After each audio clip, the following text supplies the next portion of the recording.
Terus mana kalau kita bicara pada musik?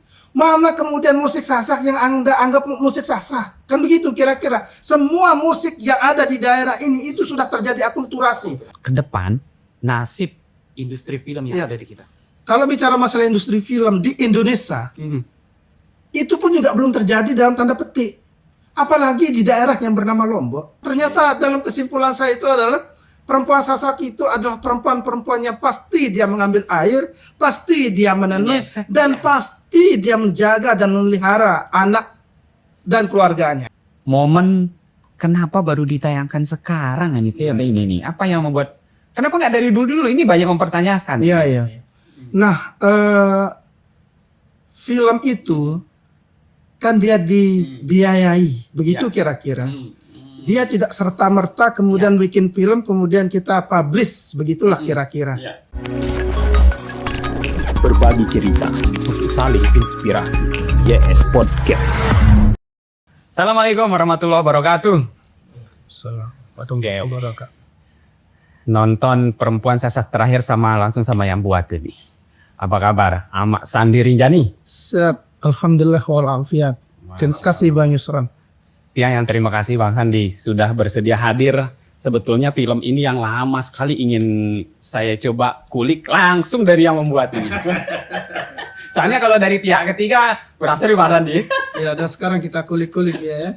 Nah, ini ada scene yang sangat menarik ini. Wah, ini sebetulnya kita mulai dari sini boleh? Boleh, enggak apa. Dari Anggi. Iya, boleh, enggak apa. Ini kan talent Talent yang kita miliki, talent utama.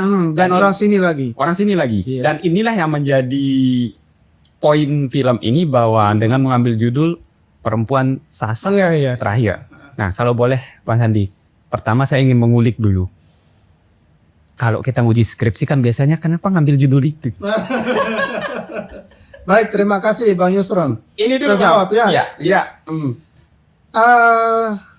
Tahun 96, 97 itu saya meninggalkan Lombok. Ya, Tahun-tahun itu kan tahun yang masih orisinil lah ya. betul. Digital belum Belum ada itu. Iya, Saya iya. meninggalkan Lombok, kemudian masuk ke Jogja, masuk di ISI Jogja. Ya. Kemudian satu ketika yang namanya kita anak muda ya, saya inginlah berkenalan dengan seorang perempuan, Ya. teman di kampus itu. Kemudian saya berkenalan. Kenalan boleh enggak? Oh boleh. Namanya siapa? Namanya Sandi. Ya begitu kira-kira. Sandi Romdi, kan begitu. Saya orang Lombok. Lombok itu di mana? Kan begitu kira-kira. Artinya Lombok pada saat itu 97 loh. 96 97 itu masih belum begitu masif dikenal oleh masyarakat Indonesia. Ya. Saya harus menerangkan. Oh ini Jawa. Setelah itu ada Bali. Nah baru kemudian ada Lombok. Segitu Sampai segitunya kita mengenalkan tentang Lombok ini pada saat itu. Ya. Nah, saya merenung, ternyata kita tidak ada apa-apanya ini ternyata. Kan begitu kira-kira. Bahwa kita ini dari Lombok, ya sesungguhnya kita dulu merasa sangat besar. Kayak seperti kata dalam tempurin begitulah kira-kira ya. Kita menganggap diri kita begitu besar di sini, begitu jumawa begitulah dalam tanda petik ya. Begitu kita sampai di Jogja, nama Lombok saja tidak dikenal, begitu kira-kira. Nah, sampai kemudian semester 3 baru kemudian saya pulang. Apa yang membuat saya pulang pada semester 3 itu? Karena kerinduan akan Lombok, bahwa ya kulit, kan begitu kira-kira. Saya mau lihat seperti apa sebetulnya tempat tinggal dan daerah ini, begitu kira-kira. Tahu begitu saya pulang itu, saya keliling pulau Lombok ini. Saya alhamdulillah saya kebayang. Waktu itu sebulan sebelum meninggalnya Raden Singedri itu saya ketemu. Alhamdulillah, saya langsung ke Masjid Adat Bayan itu. Lalu kemudian saya terus keliling. Alhamdulillah saya juga ketemu dengan Gede Parman ya, bapaknya dari Pak Prima atau Parme ya. Saya ketemu dengan orang-orang tua kita yang yang disebut sebagai orang-orang yang tokoh budayawan ya. Kemudian pulang ke Sakri, ketemu juga dengan orang-orang yang disebut orang-orang tua ini. Pada akhirnya saya memberi kesimpulan bahwa ternyata di setiap tempat yang saya kunjungi itu di Lombok ini tidak pernah tidak menyebut paling julu. Paling julu. Oh itu paling julu. Nah begitu kira-kira. Itu pertama. Ya begitu kira-kira. Kamilah yang orang pertama. Kamilah orang yang paling hierarki status sosialnya begitu tinggi. Daerah Milemudian, Pak. Nggak ada yang mau dari belakang. Begitu kira-kira. Nah artinya bahwa pada saat-saat itu memang Lombok masih dihiasi dengan peristiwa-peristiwa konflik itu. Dari 97 lahirlah kemudian Amfibius, semua Pamsokarsa ya lahir. Betul. Nah makanya konflik yang terjadi pada saat itu adalah konflik Pamsokarsa. Kalau sekarang ini konflik yang terjadi itu konflik positif antar desa. Kenapa? Saking banyaknya desa, padahal mereka berlomba-lomba untuk menjadi. Iya. Kan begitu kira-kira. Nah, bahkan kecamatan pun juga semakin banyak. Nah, komunitas kecamatan ini juga membentuk ide-ide kreatif untuk kemudian mereka bahwa kami dari sini, begitu kira-kira. Nah, memang kalau bicara pada persoalan itu, Lombok ini memang dilahirkan dari sebuah peristiwa konflik. Padahal kita bersemeton. Betul. Kita satu, tapi karena memang peristiwa yang pernah dihegemoni baik oleh Belanda, Jepang, kemudian Dipelihara konflik. ini. Nah, mudah-mudahan kita sekarang dengan era digital ini betul-betul memahami bahwa kita satu etnis ya, satu suku, satu kakek Bale begitu kira-kira. Kemudian kita bersama-sama untuk membangun Lombok atau NTB ini jauh ke depan. Nah begitu kira-kira. Oke, jadi kegelisahan itu. Nah itu pertama. Terus yang kedua, pada peristiwa peristiwa saya muter-muter itu di satu tempat yang namanya Pringgesele, lalu kemudian di Pejanggi, ada kokoh di Pejanggi itu. Kelebuk kalau tidak salah. Terus di Pringgesele itu juga piunya yang begitu. Saya menemukan beberapa perempuan yang sedang nyeseh, menenun. Lalu kemudian ada beberapa di sungai, saya lihat perempuan-perempuan yang ngesun. Endai begitu ya, dengan kendi. Wah ini kan puitis banget saya lihat gitu kan. Ternyata dalam kesimpulan saya itu adalah perempuan Sasak itu adalah perempuan-perempuan yang pasti dia mengambil air, pasti dia menenun, dan pasti dia menjaga dan memelihara anak dan keluarganya. Begitu kira-kira sehingga lahirlah sebuah kalimat spontan perempuan Sasak terakhir. Ini sebuah simbolik saja sebetulnya, tapi saya ingin bilang bahwa mudah-mudahan dengan kalimat perempuan Sasak terakhir itu akan muncul orang-orang Sasak, perempuan-perempuan Sasak yang kemudian menjadi kuat dan tangguh, yang kemudian dia betul-betul menjadi madrasah buat anak-anaknya. Begitu kira-kira Bang Yusron. Wah, ini kalaulah seandainya Bang Safi kita memiliki kegelisahan yang sama. Saat itu digital belum seperti ini saat ini. Sekarang justru semangat itu kalau saya pribadi saya tagih. Anak muda-muda yang lain. Namun kita udah selesai lah ya. Ini yang sekarang ini. Baik. Tidak justru asik dengan dunia digital, terpengaruh bahkan ya hanya menjadi konsumtif di situ, tidak bisa menjadi membuat penghasilan atau menjadi dunia kerja baru. Baik, begini Bang Yusron, peristiwa digital hari ini, peristiwa yang begitu cepat hari ini, bagi saya kalau kita insya Allah cukuplah generasi yang cukup matang, kita dilahirkan dan dibesarkan, kita hidup dengan kerbau, kita hidup dengan lumpur, kan begitu. Kita pergi pobok lindung, pobok bala, kan begitu. Bagaimana anak kita hari ini yang kemudian tiba-tiba diserbu oleh gadget, yang kemudian mereka menjadi rata-rata semua orang ini sekarang menjadi konten kreator, Bang Yusra. Nah, bagi saya ini kan orang sedang jatuh cinta. Cinta monyet mungkin kalau saya menyebutnya. Boleh. Cinta monyet ini mau dia dibunuh pun dia akan tetap mencintainya. Begitu kira-kira. Tapi mereka tidak memahami dari mana dia datang dan kemana dia akan pergi. Begitu kira-kira. Nah ini yang membuat kita betul-betul berada pada posisi yang di dunia.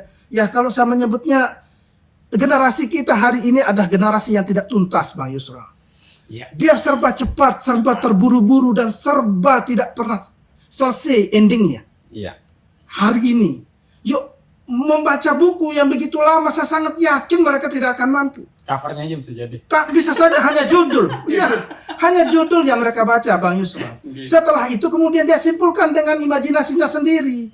Sementara dia tidak membacanya dengan utuh. Taruhlah misalnya Perempuan Sasak Terakhir. Dia tonton, dia hanya menonton, atau dia hanya melihat trailer, kemudian judul, kemudian dia mengambil intisari dari peristiwa itu. Ya. Dia tidak pernah tuntas generasi kita ini. Apa yang membuat mereka tidak tuntas? Ya karena peristiwa yang namanya dunia materialis ini ya, artinya ada handphone, Betul. ada apalagi kemudian di FB, di TikTok, di YouTube, ada short Semua film short. ya, ada film-film pendek. Dinilai dalam 3 detik awal. Iya, itu. Nah kalau dalam film pendek itu kan, dalam film pendek yang 1 sampai 5 menit itu 2 menit pertama. 2 menit Nah kalau ini kan 3 menit pertama, bagaimana kita akan bisa tuntas begitu kita, ya begitulah Ya, kira-kira. melihat ini Bang Sandi, ada kegelisahan ini. Saya ngelihat, mungkin ya, ini bacaan saya Bang Sandi, saya nonton beberapa sekuen ini. Kalau saya membaca resensi film ini kan artinya kegelisahan Bang Sandi 13, mungkin udah lama ya. Udah sangat 15 lama. tahun Cuma lalu kan baru kemudian kita Ya, bisa aktualisasikan. 15 tahun yang lalu, tapi menurut saya, hemat saya, ini nilainya itu masih sekarang. Artinya ada pemuda yang sudah lama hilang dan tercerabutlah akar budayanya di sini. Dan itu bisa terjadi saat ini. Nah kalau Bang Sandi, harapan Bang Sandi sebetulnya ini kan membawa apa ya? Ini pemikirannya cukup jauh, udah lama dipikirkan, tapi kejadiannya kan saat hari ini. Momen kenapa baru ditayangkan sekarang ini film ini nih? Apa yang membuat? Kenapa nggak dari dulu? Ini banyak mempertanyakan. Iya, iya. Nah, film itu kan dia dibiayai, begitu kira-kira. Dia tidak serta-merta kemudian bikin film, kemudian kita publish, begitulah kira-kira. Nah, cuma pada peristiwa kita kemarin itu kan kita belum akrab dengan YouTube. Kan begitu kira-kira. Iya, oke. Nah, kita berharap kemudian film ini dapat dimarketkan di tempat yang lain. Dan alhamdulillah itu pernah terjadi, begitu kira-kira bahasanya. Iya. Nah, setelah sekitar 12 tahun, sudahlah kita jadikan film ini menjadi milik publik, begitu kira-kira. Sehingga alhamdulillah bersama manajemen di TV9 kita sepakati ya sudah, kita lempar saja ke masyarakat agar ini menjadi amal jariah Pak Maderetu, begitulah kira-kira. Karena beliau yang betul-betul sangat concernnya, ayolah kita bikin film, kita perlihatkan bahwa kita bisa bikin film. Dan alhamdulillah sudah terjadi dan beliau meninggalkan Perempuan Sasak Terakhir, begitu kira-kira. Kalau saya melihat ini kan mahakarya. Ya, dari beliau, begitulah kira-kira bahasa Nilai saya, tapi kalau saya ngelihat ini sebuah mahakarya. Mahakarya dunia perfilman. Bang Sandi, agak sulit rasanya kalau kita, apalagi Bang Sandi nih, menjelaskan secara rigid film ini. Jadi kalau boleh kita tarik menjadi shortnya saja Bang Sandi. Nilai dalam film ini, karena banyak juga ternyata saya baca di komentar-komentar, banyak juga mempertanyakan, ini apa ya, rilisnya itu bahkan ada yang menyatakan ini ikut-ikutan ya. Sengaja apa momentum Hari Kartini dan lain-lain lah. Atau ada film-film daerah yang sedang, ini kayaknya mengambil momentum itu. Sebetulnya tidak. Sebetulnya tidak, cuma saya menyadari bahwa karena ini filmnya juga sudah selesai tayang di beberapa maskapai ya, pada akhirnya sudah. Memang usia film nasional itu biasanya 10 tahun ke atas dilempar ke publik. Begitu kira-kira. Nah, tapi kalau sekarang mungkin sekitar 5 tahun gitu. Atau 2-3 tahun kalau sudah balik modal mereka lempar ke publik. Nah, seperti itu. Nah, begitulah kira-kira yang ingin saya bahasakan. Bahwa sudah saatnya memang film ini untuk kita lempar ke publik untuk kemudian kita ambil pelajaran dari semua peristiwa yang terjadi di dalam film ini, begitulah kira-kira bahasanya Bang Yusron. Sepakat Bang Sandi, ada banyak nilai sebetulnya. Tapi kalau kita lagi-lagi ke bahasanya Bang Sandi, kalau semua harus dipertanyakan, semua harus dinilai, nggak cukup waktu. Iya. Kan seperti itu. Nggak cukup waktu untuk menjelaskan. Tapi kalau secara umum Bang Sandi, ada beberapa kritikan terhadap mungkin musik. Kenapa musiknya nggak melokal banget? Kenapa musiknya kok kedetek misalnya ya, kedeteknya kok pakai luar gitu. Dan dalam talentnya juga ternyata ada beberapa luar. Nah, apa yang Bang Sandi bisa jawab? Baik, kalau bicara pada persoalan musik, kan tidak mesti kita tidak mesti melulu kita harus memunculkan etnis dalam tanda petik. Ya. Karena ketika kita akan memunculkan musik kita ya totok, musik Sasak yang belum dicampur dengan teknologi yang lain, maka ini akan menjadi jumut dan beku, begitulah kira-kira. Karena filmnya juga ada temanya agak berat gitu kan. Dia tidak menawarkan hantu, dia tidak menawarkan sensualisme yang lain ya, tubuh atau apalah namanya, tapi filmnya ada film tematik banget, perempuan yang saya munculkan gitu ya. Jadi kalau misalnya saya akan bikin lagi dengan bikin musiknya dengan yang agak berat, dengan yang agak tidak punya godaan dalam tanda petik, bisa jadi film saya akan jumut beku dan ditinggalkan begitu saja, begitu kira-kira. Nah itu pertama. Terus yang kedua untuk masalah pemain, betul. Pemain saya yang cowok itu dari Jakarta. Dia pemain Kian Santang. Pokoknya dia pemain film lah, model dalam masa itu. Ya, dia sudah terkenal pada dia bikin film sinetron apa segala macam. Dia menjadi Kian Santang. Nah, begitu kira-kira. Nah, ini ya. Nah, yang ini. Tapi ini pengecualian hanya dia sendiri. Selebihnya itu adalah orang Lombok. Kang Epul, Kang Winsa, memang betul dia dari Jawa, tapi dia sudah sangat lama di sini. Dia sudah punya KTP di sini, beranak pinak di sini, kan begitu. Jadi bahkan dan mereka semua guru-guru saya. Ada Mas Winsa, ada Kang Epul, ada Kak Azhar Zaini, ada almarhum Pak Tamrin ya. Itu guru-guru kita dan mereka saya ajak untuk ayo kita guyup bikin film. Dan alhamdulillah terjadilah film ini, begitu kira-kira gitu kan. Wah, ini jadi di beberapa komentar kalau ngelihat ya ternyata banyak mempertanyakan itu. Kok film sekelas apa katanya Sasak, tapi ternyata terjawab satu aja ya. Iya. Enggak jadi begini, enggak bisa juga kemudian kita akan mengatakan bahwa dia harus Sasak, kemudian semua peristiwanya harus Sasak gitu loh. Artinya yang namanya dunia tidak ada yang paling pasti di dunia ini adalah perubahan itu sendiri. Nah seperti itu. Nah kalau kemudian terus mana kalau kita bicara pada musik, mana kemudian musik Sasak yang Anda anggap musik Sasak? Kan begitu kira-kira. Semua musik yang ada di daerah ini itu sudah terjadi akulturasi, baik dari Jawa, baik dari Bima, Sulawesi maupun dari Jawa, Bali, apalagi Bali, kan begitu. Nah lalu kemudian seperti apa sebetulnya musik Sasak yang betul-betul Sasak? Nah, saya pernah bertemu juga dengan orang yang memang sekolah di musikologi. Dia memberitahu saya, oh ternyata begitu ya. Sebab kalau kamu akan masukkan elemen ini, itu punyanya orang Bali. Masukkan elemen ini, itu punyanya orang Jawa. Masukkan biola ini, itu punyanya orang Bima, Sulawesi. Begitu kira-kira bahasanya. Begitu kira-kira Mas Bang Yusran. Jadi kalau kita berbicara mau serba salah aja kita. Mas Andi, ini menjadi perbincangan akhir-akhir ini kok lama-lama ada komparasi. Jadi kalau saya melihatnya ini karya-karya yang luar biasa, karya yang lahir pada zamannya, karya yang lahir sesuai dengan apa yang terjadi saat itu. Mengenai sekarang ditayang, ya inilah memang masanya. Kalau saya membaca seperti itu, Mas Andi, kalau ngelihat talenta di NTB khusus, bagaimana sih dia melihat industri film? Kalau kita melihat sekarang kan konten kreator. Jadi konten kreator inilah yang pada akhirnya bermetamorfose dengan perjalanan konten mereka. Akhirnya mereka saat ini kita buat film. Nah, apa yang bisa Bang Sandi lihat terkait dengan ke depan nasib industri film yang ada di kita? Kalau bicara masalah industri film di Indonesia, itu pun juga belum terjadi dalam tanda petik. Apalagi di daerah yang bernama Lombok. Hanya saja karena kita dimudahkan dengan setiap tangan orang pasti pegang kamera, itu yang membuat mereka dimudahkan. Tapi mereka tidak, tapi itu belum masuk ke wilayah industri.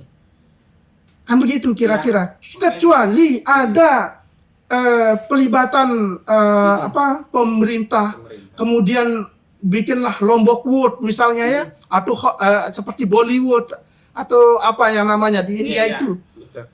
Nah, tapi sekarang ini mereka dimudahkan dengan adanya kamera hampir di setiap tangan. Kan begitu kira-kira. Kalau bicara masalah tata fotografi, kan hampir mereka tidak memiliki ilmu tata fotografi ini. Mereka searan ngambil pen kiri, pen kanan, kan begitu kira-kira. Tapi ya sudahlah. Bagi saya inilah peristiwa hari ini terjadi dan kita menerima realitas itu agar kemudian segera juga pemerintah pusat maupun pemerintah kabupaten, pemerintah provinsi melihat dan melirik ini. Kalau mau ke wilayah industri, Lombok ini, pulau yang sangat indah ini sangat cocok dan pantas untuk menjadi studio alam dalam produksi film. Karena mau kemana-mana dekat. Mau ke gunung dekat, mau ke pantai dekat, mau ke hutan dekat. Kalau mau dijadikan sebagai studio alam. Tinggal bagaimana regulasi, regulasi kita untuk menjadi industri. Kan begitu. Nah, industri, kalau sudah ada industri, maka saya sangat yakin sekolah-sekolah seperti multimedia di SMK atau anak-anak SMA yang cantik dan yang ganteng, kan begitu kira-kira, bisa menjadi bagian dari pelaku industri itu. Dia bisa bekerja untuk dirinya sendiri, kan seperti itu. Tapi kalau ngelihat ramenya konten kreator, ini kalau Bang Sandi perhatikan sekarang kan, dengan ramenya konten kreator, ini setiap orang yang terkoneksi internet, yang memiliki smartphone pada akhirnya dia bisa menjadi konten kreator. Nah, harapan Bang Sandi ada gak kira-kira ini sebuah potensi yang luar biasa sebetulnya? Oh iya, dan kita harus menerima dan menyambut ini menjadi hal yang sangat positif. Sebab kenapa? Untuk orang menjadi bintang hari ini tidak perlulah dia pergi ke Jakarta. Ikut audisi macam. Ya, tidak perlulah dia ke Bollywood atau dia tidak perlulah ke Hollywood, kan begitu. Kita bisa menciptakan bintang-bintang dimanapun saat ini kita berada. Karena apa? Mereka tahu cara orang sekarang, tapi kan ada beberapa hal-hal yang prinsip yang memang mereka harus pahami gitu. Ada ilmu-ilmu dasar sinematografi yang harus dipahami, dan itu tidak sulit-sulit sebetulnya. Bisa dia buka YouTube juga, dia bisa membaca juga, kan begitu kira-kira. Dan juga tidak perlu juga dia pergi sekolah prokes jauh-jauh, begitulah kira-kira. Tapi kalau mau memperdalam spesialisasinya itu, maka dia harus melewatinya dengan jalur sekolah. Nah, tapi kalau hanya sekedar untuk mengambil gambar dengan tapi ya itu tadi miris kita dengan dia sudah bisa HP di tangannya, hal-hal yang freeport itu habis kemudian dikeluarkan dengan bahasa lebih terfoto, lebih terkamera, dengan bebilinan, dengan besiak kaji senina semamun, hampir kemudian tidak ada ruang privat yang ada. Nah, begitu kira-kira. Nah, itu bahayanya. Nah, sekarang bagaimana caranya supaya ini menjadi bagian dari sesuatu yang punya filter. Mohon maaf, film Perempuan Sasak Terakhir adalah film yang lulus sensor. Karena kami menggunakan etika dan norma-norma yang diberlakukan di Republik ini. Tapi begitu banyak sebetulnya yang konten kreator yang kita miliki, kalau bicara masalah itu ya, apakah dia sudah lulus sensor ataukah tidak? Nah, di mana kemudian peran negara? Kan begitu kira-kira. Tapi ya mungkin ke depan mudah-mudahan kita berharap ini menjadi bagian dari sesuatu yang dilihat positif oleh pemerintah pusat maupun daerah untuk kemudian dia bikinkan. Oke, kalau begitu daerah harus bikin industri film. Kan begitu kira-kira. Atau daerah harus punya badan usaha milik daerah baik di kabupaten maupun di provinsi. Sebab negara juga punya perusahaan film negara, kan begitu kira-kira, Abang Nusron. Nah, ini jadi menarik ini, Bang Sandi. Jadi, oke lah, ini sudah dilempar di masyarakat. Apapun terjadi silakan masyarakat menilai dengan caranya. Cuman ya, tolong perhatikan beberapa hal juga kan, bahwa ini adalah sebuah karya yang pada masanya ini melibatkan banyak orang, melibatkan orang-orang profesional yang ada di bidangnya. Jadi dari sini mungkin para konten kreator juga bisa belajar. Jadi begini, Bang Isan. Terima kasih. Dudukkan dulu ini. Terima kasih. Jadi begini, bahwa sesungguhnya seperti di awal tadi, kita lebih banyak membaca judul. Kita lebih banyak melihat judul, tidak pernah kemudian membaca narasinya. Lebih banyak kemudian kita melihat trailer, lalu kemudian kita tidak pernah membaca kedalaman maknanya. Dari mana kita akan mendapatkan kedalaman makna itu? Dari kita menyelami peristiwa itu, kan begitu. Sebab di dalam setiap hasil karya itu pasti ada nilai-nilai filosofi yang terkandung di dalamnya. Nah, saya buat film Perempuan Sasak Terakhir, saya ingin bicara seperti yang saya katakan tadi, bahwa perempuan di sebuah desa tradisional dalam serbuan dunia global. Itu yang ingin saya katakan.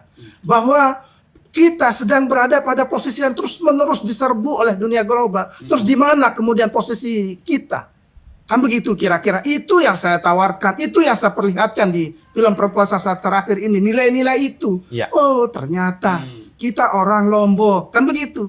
Tapi bagaimana caranya kita buat walaupun orang Lombok juga mampu mengglobal dengan tanpa kemudian kita melupakan akar tradisi kita.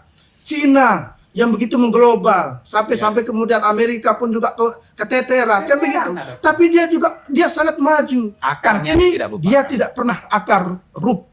Dia bahwa dia dari Cina, begitu kira. Demikian juga dengan Jepang, kan begitu. Nah, Turki kemarin meninggalkan tradisinya, tapi sekarang kemudian kembali lagi, kan begitu kira. Nah, Indonesia, Lombok ini juga harus muncul dengan identitasnya masing-masing, begitu kira-kira Bang Yusron gitu. Menarik, Bang Sandi.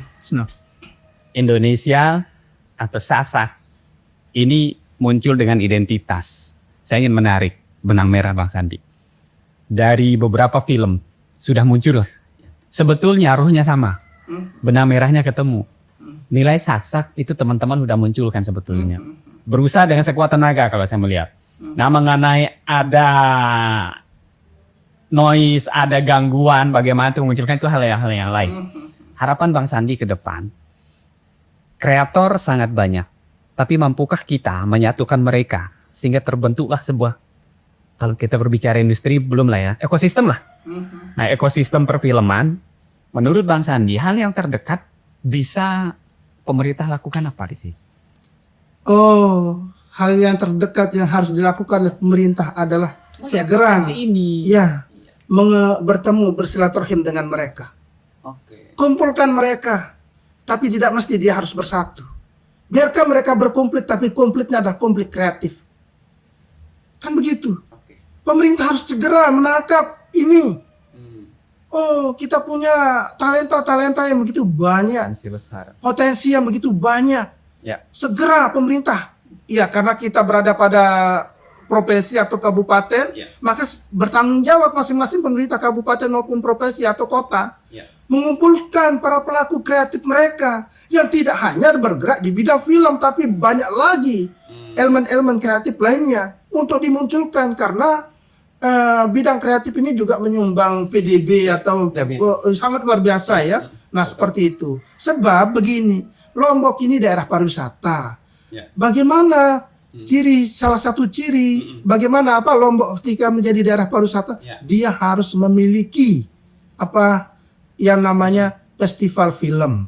Dia harus punya film yang dilahirkan di daerah ini, yang pada akhirnya itu menjadi bagian dari daya tarik destinasi, bahwa kita ke Lombok, kita ke destinasi seperti Kute, Mandalika, Sembalun. Untuk apa? Untuk melihat, disitulah mereka mengambil lokasi syuting dan lain begitu kira-kira. Jadi ibaratnya sekali mendayung 2-3 pulau sebetulnya kan, dengan munculnya karya-karya itu mereka ikut festival secara tidak langsung juga eksplorasi yang baik budaya maupun alam kita itu kan muncul. Dunia borderless sekarang nih Pak Sandi ini. Jadi semua sudah disajikan baik melalui gadget kita, baik melalui semua sisi itunya. Nah, Pak Sandi, saya melihat memang tidak mudah. Kalau kita mencari kedalaman. Tapi kalau sekedar cover atau shot itu ya banyak yang satu kata. Tapi kalau kedalaman ini Bang Sandi, benar Bang Sandi, apa yang Bang Sandi harapkan dengan kondisi saat ini? Iya, ada positif dan ada negatifnya. Begitu kira-kira ya dengan peristiwa hari ini. Dengan begitu mudahnya kita mendapatkan segala sesuatunya. Dengan akses yang begitu mudah. Nah, ya apa yang harus dilakukan sekarang? Pemerintah bagi saya pemerintah harus segera turun untuk kemudian memberikan pemahaman apakah itu bentuknya pemahaman atau pelatihan atau apalah namanya, atau ada workshop Pokoknya intervensi dah agar kemudian mereka memahami dunia ini, begitulah kira-kira ya kalau dalam tataran syariat, tarekat, hakikat, makrifat, begitulah kira-kira kan. Nah, sekarang ini kita berada pada tataran syariat. Nah, adik-adik kita, teman-teman kita yang ada di NTB ini, di Lombok ini kan dia sedang mengalami peristiwa yang namanya syariat. Belum dia berada pada posisi makrifat yang begitu. Nah, bagaimana dia berada pada posisi makrifat itu? Segera pemerintah daerah juga turun untuk kemudian dia memahami betul apa yang kemudian mereka sedang buat. Sebab saya ingat sekali kata Mas Garin, Mas Gari Nugroho dosen saya itu bilang, Sandi, kamu harus bikin film sesuai dengan apa yang kamu tahu. Sebab kalau kamu tidak akan tahu, maka pertanggungjawabannya akan sangat berat. Kan begitu. Betul yang kamu buat itu adalah fiksi, tapi sesungguhnya itu fakta. Yang kadang-kadang fakta ini bisa terjadi di mana-mana. Nah, seringkali kemudian di dalam tulisan itu dia bilang, di akhir film ini hanya peristiwa kebetulan saja. Jika terjadi ada yang sama itu adalah bagian dari kebetulan. Begitulah kira-kira kan seringkali ada kalimat itu.